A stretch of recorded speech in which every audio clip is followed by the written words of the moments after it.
tuve la historia clínica y demás, ¿ya?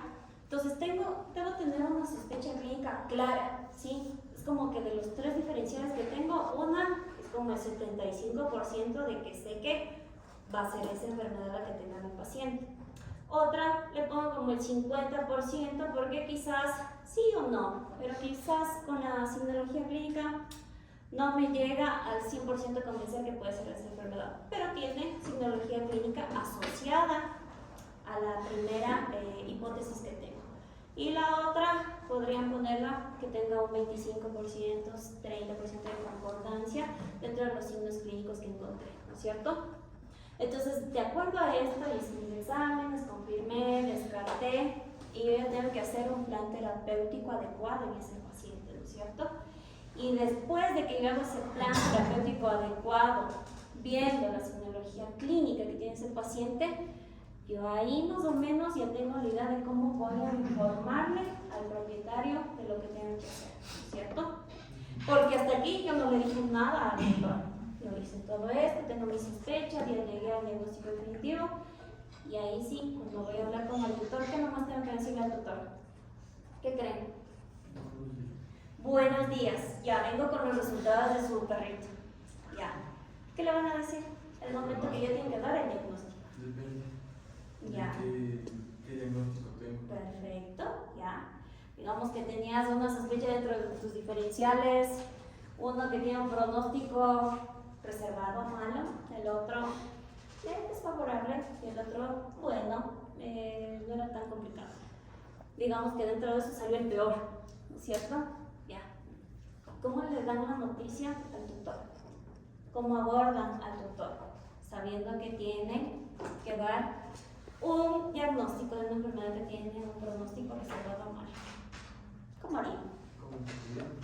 Deben tener mucha empatía, ¿sí? Y saber primero identificar el tipo de tutor, ¿no es cierto? Porque hay diferentes tipos de tutor. Desde los locos, desde los frescos, desde los que saben todo y demás, ¿no es cierto? Entonces ustedes también deben manejar a cada uno de ese tipo de tutores, que es lo más complejo, porque si ustedes no abordan bien ese punto importante de cómo dan el diagnóstico, de cómo abordan lo que ustedes encontraron, o pierden al paciente porque quizás no convencen al tutor de todo lo que se tiene que hacer, porque puede ser que en el plan terapéutico ese paciente tiene que quedarse hospitalizado, ese paciente necesita cirugía, y si ustedes no abordan bien a ese tutor, ¿qué va a hacer? El tutor va a decir, no, yo me voy a otro lado, porque no me convenció lo que me dijo, entonces puede ser que esté bien su diagnóstico, pero si no lo dijeron en una forma adecuada, ¿qué va a pasar? Todo su trabajo se aborda, ¿cierto? ¿Ya? Entonces es importante el cómo se comunican con los tutores, la empatía es muy importante y el abordar de manera clara y decirlo de manera ordenada, ¿no es cierto? Entonces, ¿cómo abordarían? ¿Qué creen? ¿Cómo darían el diagnóstico a un paciente que tiene un pronóstico reservado malo? Digamos que el paciente tiene cáncer, ¿ya? O sea, al cliente mismo, ¿cómo se sale? Sí, ya, rato que ya tú tienes los exámenes, así, ya vas y dices, ya tenemos todo. Exacto, comentarle que teníamos unas opciones de enfermedad y pues tras los exámenes complementarios que se hizo, pudimos llegar al diagnóstico más certero, como decir. Ya. Entonces ahí explicarle lo que tiene y Exacto. especificarle si de pronto podría haber un porcentaje en el cual salga favorable el paciente Ya. o caso contrario. Digamos que el paciente tiene cáncer y el pronóstico de vida de ese paciente es muy bajo, ¿ya? ¿Cómo abordan eso? Porque eso es lo más difícil y lo más fácil, es decir, oye, ya sabe que le hicimos todo eso y su perrito, menos mal, solo tiene una disbiosis, nada más.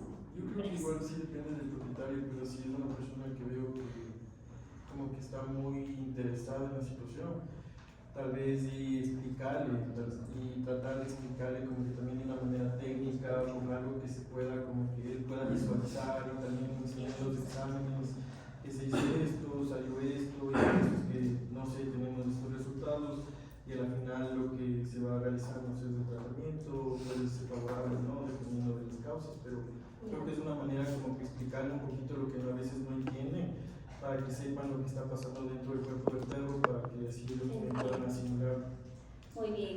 Entonces, sí es importante que el momento que ustedes van a dar esta información al tutor, lo hagan muy completa, ¿sí? O sea, y de hecho por eso hay libros que son para explicar al tutor de varias enfermedades, pero es importante eso, que ustedes lo hablen, lo expliquen. Si yo le hice hemograma, bioquímica, deriva de exámenes, decirle, a ver, en este examen encontramos esto, y asociado a los resultados de acá, pues nos da la certeza de que lo más probable es que su perrito tenga esto, ¿cierto?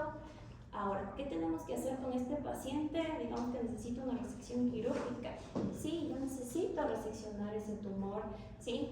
Pero al mismo tiempo darle las probabilidades de vida de ese paciente, ¿sí? Porque muchas veces los tutores piensan que si ustedes hacen resecciones de masas, ya, sacó la masa y ya, chao, ya, bien. Pero no es así. Muchos pacientes, por ejemplo, un hemangiosarcoma, digamos, que tiene un paciente, ¿ya? Yo hago la resección del hemangiosarcoma, pero esos pacientes tienen alta probabilidad de que recidiven, que hagan metástasis en otros órganos, y ahí es donde ustedes deben saber, de acuerdo a la enfermedad, dónde va a generar metástasis ese paciente. Lo más probable es que haga metástasis en la base del corazón, en el hígado, ¿sí? Y adicional decirle que la probabilidad de vida podría ser de 6 meses o un año, dependiendo, ¿sí? Y que tenga clara la idea, porque muchas veces ustedes dicen, bueno, y este paciente tiene un tumor, hay que retirarlo. Y ya, y no le dicen lo demás, todo lo que conlleva la enfermedad del paciente. Entonces, si el tutor se queda con esas lagunas, digamos que es una neoplasia muy invasiva, un osteosarcoma, ¿ya? La probabilidad de vida de esos pacientes es muy baja después de la amputación incluso. O sea, yo le amputo el miembro del paciente y quizás puede tener una sobrevida de 3 a 6 meses, no más. Entonces es ahí donde deben poner esa balanza, ¿no? Y hablar con empatía, y no ver tampoco solo de la parte comercial y todo, ¿no? Como médico, pues trata de hacer todas las técnicas que se pueda hacer en el paciente, pero también es abordar al cliente, ¿no? Ustedes van a tener clientes que quizás no tienen muchos recursos económicos, otros que sí, que van a gastar todo por su paciente. Entonces es importante en cada situación que ustedes vayan abordándolo de manera individualizada, ¿ya? Pero al mismo tiempo ustedes explican el porqué, cómo se da la enfermedad, qué le va a pasar al paciente, dan el pronóstico, van a decir qué tratamiento terapéutico le van a dar, qué cosas le van a administrar al paciente, por qué le van a administrar cada una de esas cosas, qué le va a hacer al paciente.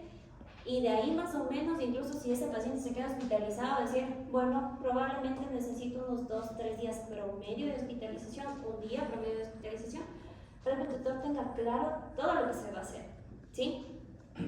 Y siempre al final es muy importante que ustedes nunca garanticen la vida de un paciente, porque son vidas las que ustedes están manejando. Entonces ustedes no saben cómo va a reaccionar el paciente a la terapéutica, a pesar de que estén completamente con un diagnóstico certero y demás. Puede ser que el paciente no pudo reaccionar, no tuvo un buen sistema inmune, no tuvo una buena reacción al plan terapéutico que le di, y por más de que intenté, no se pudo.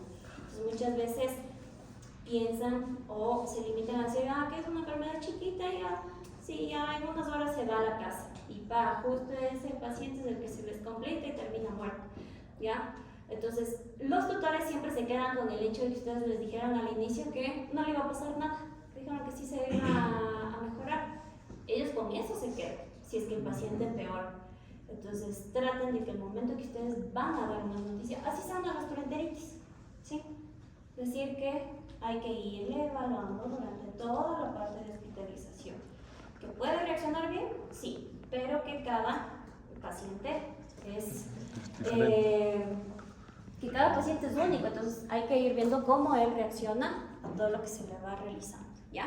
Entonces es importante no dar por sentado al inicio el rato que hagan con el doctor, que se va a curar en unas horas, en un día, en 2 días. No, eso no deben decirlo, porque es de ahí donde si por A o B pasa algo, es donde le van a... Lo primero que les va a decir el doctor es, pero usted me dijo que iba a estar bien, y yo creí que iba a estar bien, y porque ahora mi perro está peor.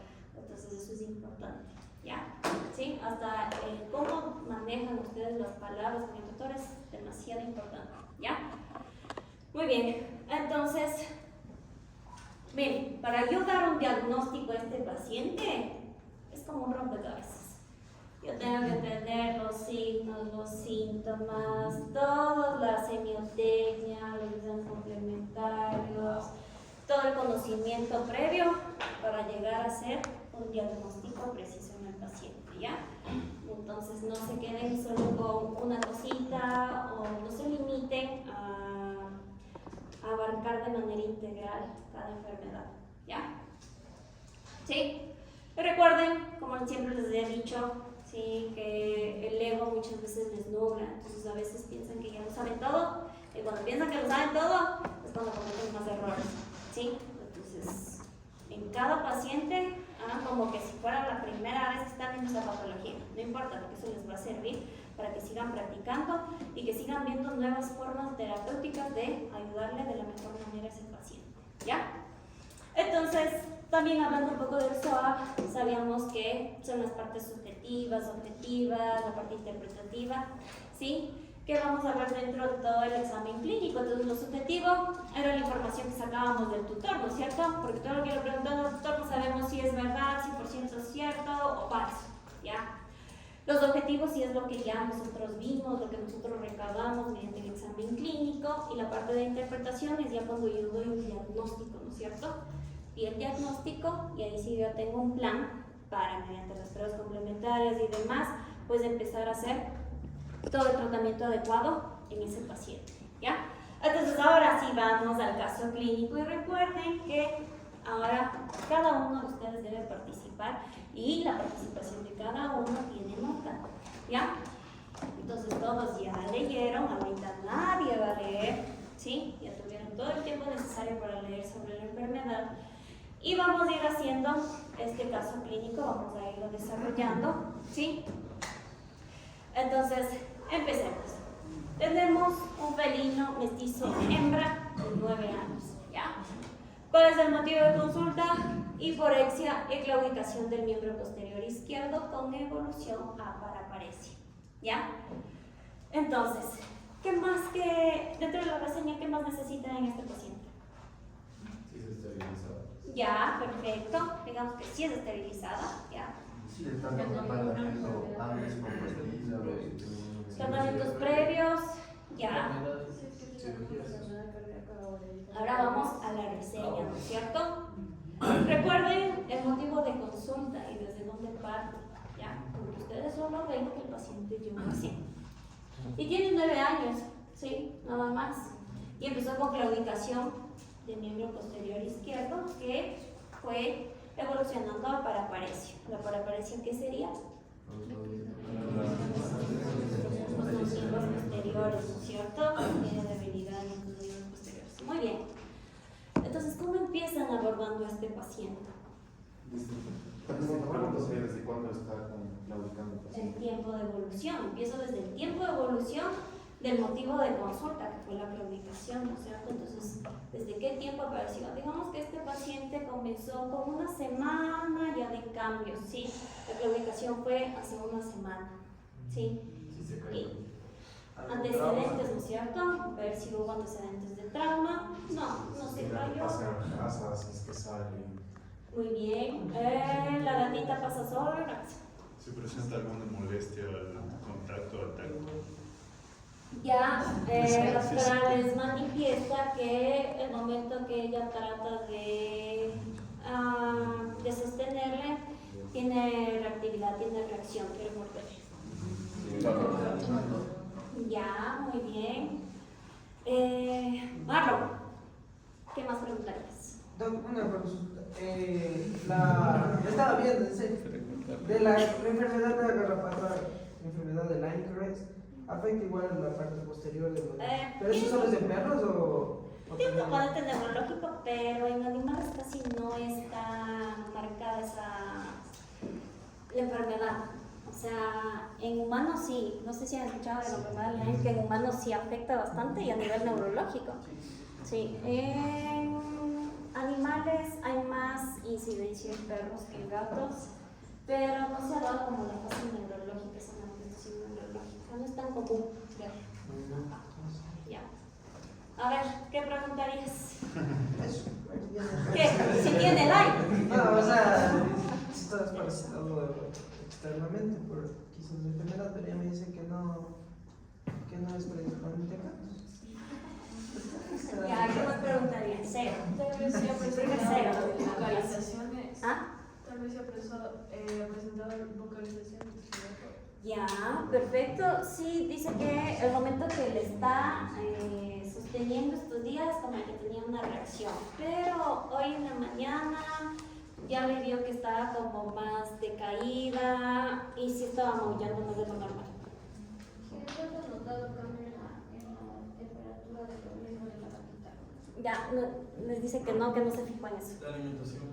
La alimentación.